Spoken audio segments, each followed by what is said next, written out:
Hey folks, today we're going to talk about the fundamental theorem of algebra. And we're continuing on with what we were talking about last week. We were talking about zeros of a polynomial function and different ways to find them. We use the graphing calculator as sort of a guide in helping us do that. We're going to continue on with that idea, and we're going to just get a little bit more involved with what we've already been talking about. We'll start off with something pretty basic. We're going to write the simplest polynomial function with zeros, -3, 1, and 1/2. Remember, zeros are where you are crossing the x-axis if you were to graph the function. When you hear the term zeros, when you hear the term x-intercepts, when you hear the term roots, if you hear x minus r is a factor, that means that r is a root. All of those things are equivalent to each other. They all mean the same thing. So basically what we're going to do is we're going to work backwards. Okay, if our zeros are -3, 1, and 1/2, then we know that x is equal to -3. That's an equal sign there. We know that x is equal to 1, and we know that x is equal to 1/2. So if I take each of those separately, if x is equal to -3 and I add 3 to both sides, that means x plus 3 is equal to 0, which means x plus 3 is a factor. I can do the same thing with x equals 1 and x equals 1/2. If x equals 1, that means that x minus 1 equals 0, so x minus 1 is a factor. If x equals 1/2, that means x minus 1/2 is equal to 0, so x minus 1/2 is a factor. All I did in each of these three equations is move that constant term over to the same side of the equation as the x. So because it was -3, I added 3. Here it's +1, so I subtract 1 from both sides. Here I subtract 1/2 from both sides. And so I have these three factors now. And so I have x plus 3, x minus 1, and x minus 1/2. Those are my factors, and if I multiply them together, I get 0. So this right here is the start of writing my polynomial function. I'm not done yet because they want me to write it as a function, not just as the product of factors, which is what it's represented as right now. So I'm going to just go through and multiply these together. I'm not going to be able to multiply all three of them at the same time, so I'm going to take those first two and multiply those together. And if I just use my process of FOILing, I end up with x squared minus x plus 3x minus 3. If I combine my middle terms there, I end up with x squared plus 2x minus 3. And now I'm going to multiply that by my other factor, which was x minus 1/2. Now remember, multiplication is commutative, so it doesn't matter which order I do it in. I'm going to take my binomial and put it in front and multiply each term of my binomial by each term in my trinomial. So I'm going to start with my x. Here, and I'm going to multiply that by each term in my trinomial. So I end up with x cubed plus 2x squared minus 3x. And now I'm going to go ahead and multiply my negative 1/2 by each term in my trinomial. So I end up with negative 1/2 x squared minus 1/2 times 2 would be 1, so minus x. And then negative 1/2 times -3 would be plus 3/2 equals 0. And now I'm just going to go ahead and combine my like terms. I'm just going to write it up here. I have x cubed. I have 2x squared, and I take away half. That leaves me with 1/2 x squared, which I can write as 3/2. I have -3x and negative x. That gives me -4x. And then my last term is 3/2. And that is equal to 0. I have to make sure I put that equals 0 in there because I am talking about a function, so it has to equal something. And it equals 0. Okay? And that's where my roots are, but when I'm writing my final function, you want to write it in terms of f of x. So f of x equals x cubed plus 3/2 x squared minus 4x plus 3/2.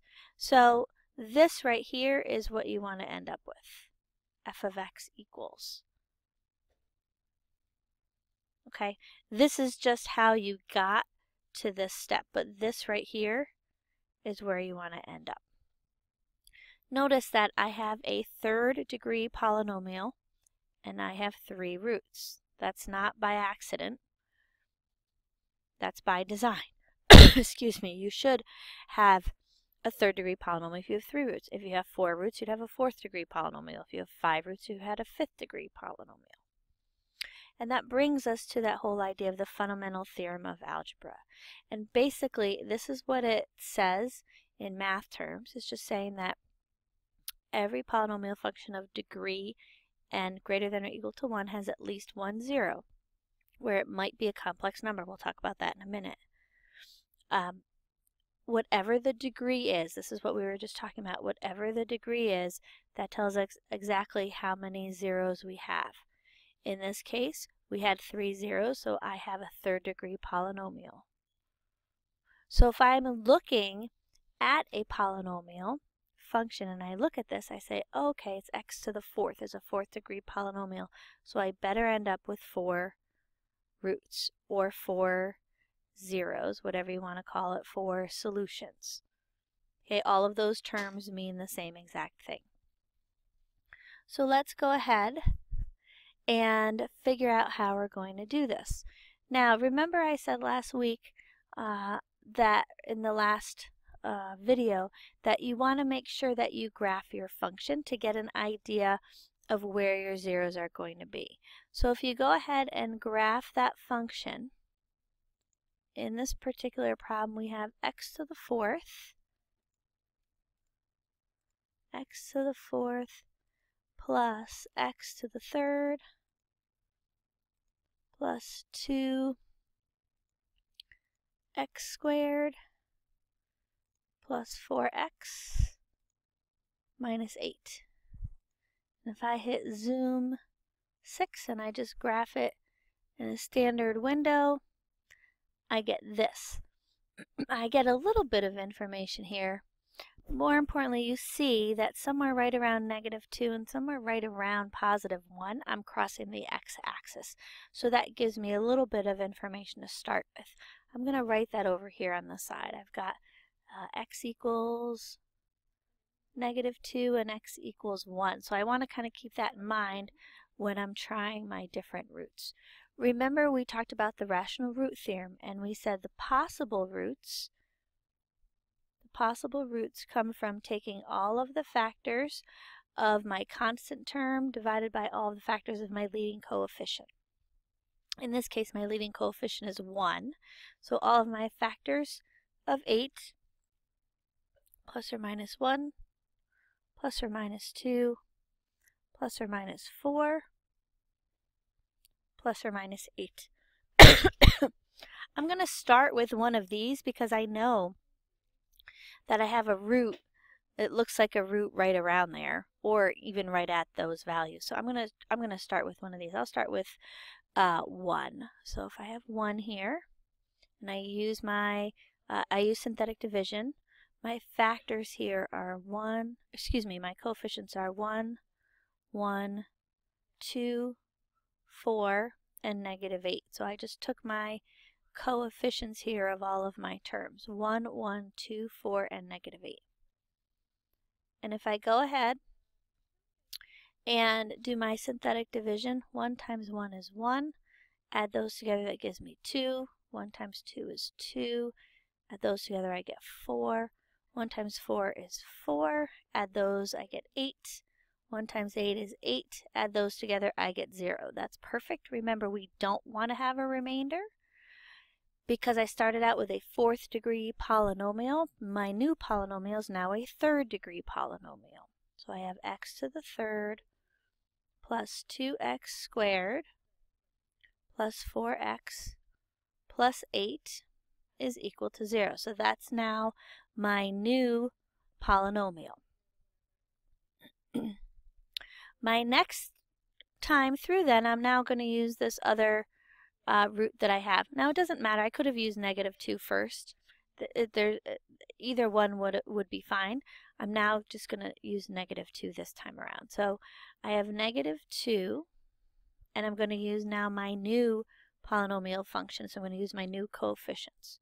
1, 2, 4, and 8.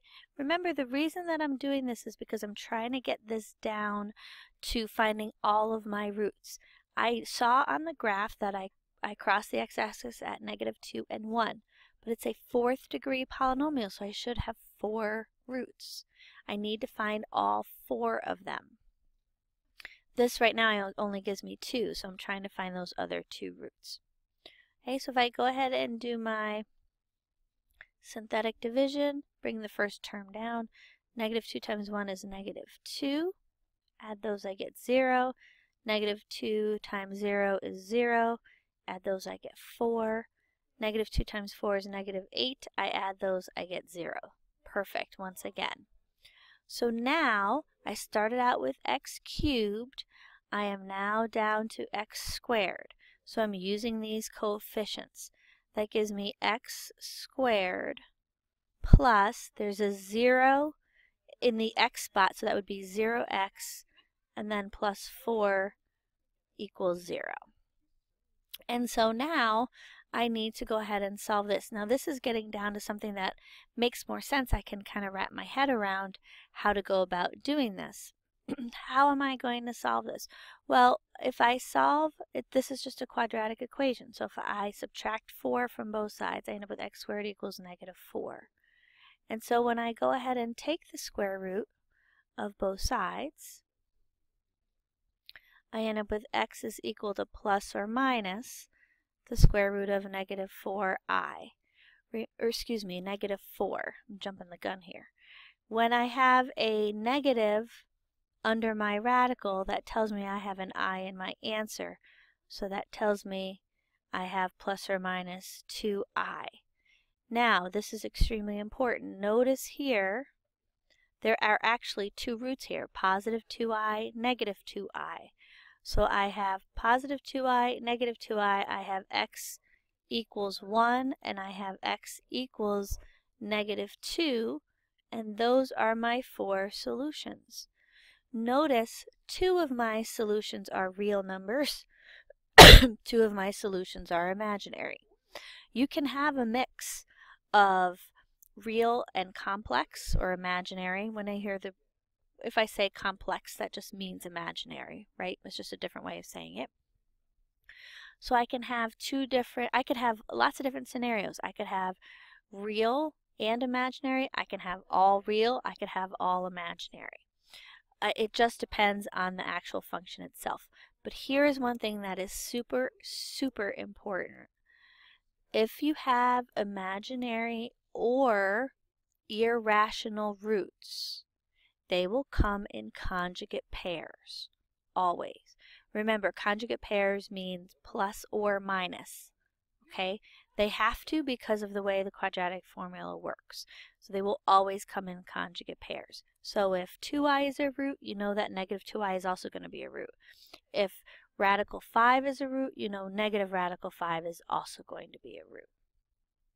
So that's the first part of today's lesson. Watch the next video to get the rest of it. Thanks, guys.